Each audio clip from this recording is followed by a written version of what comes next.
ও আমার ময়মনসিংহের ভাইয়েরা, গভীর মনোযোগ।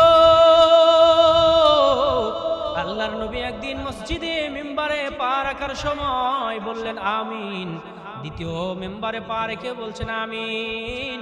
তৃতীয় সিঁড়িতে পা রেখে বলছেন আমিন।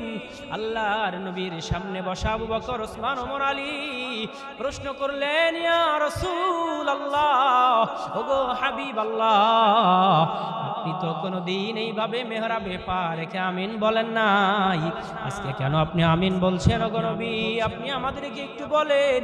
আল্লাহর নবী বলছে, সাহাবারা শোনো, আল্লাহর পয়গম্বরের কাছে আল্লাহ আমার কাছে জিবরাইলকে পাঠিয়ে দিয়েছে।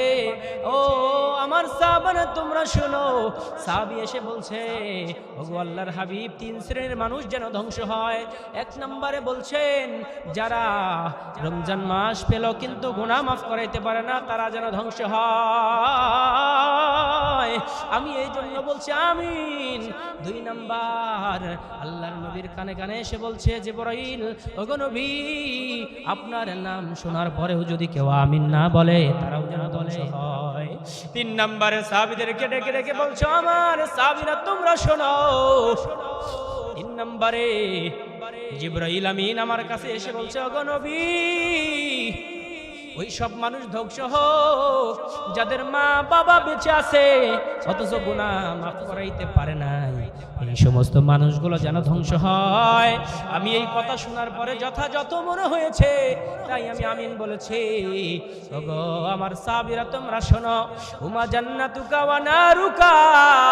আল্লাহর নবী বলেন, ও ফেরেশতা, ও আমার সাহাবারা তোমরা শোনো, কোন মা বাবা যদি সন্তানের উপর নারাজ হয় তাহলে সে জাহান্নামী হবে, আর যদি কোনো মা বাবা তার উপর রাজি থাকে তো ওই সন্তান জান্নাতে যাবে।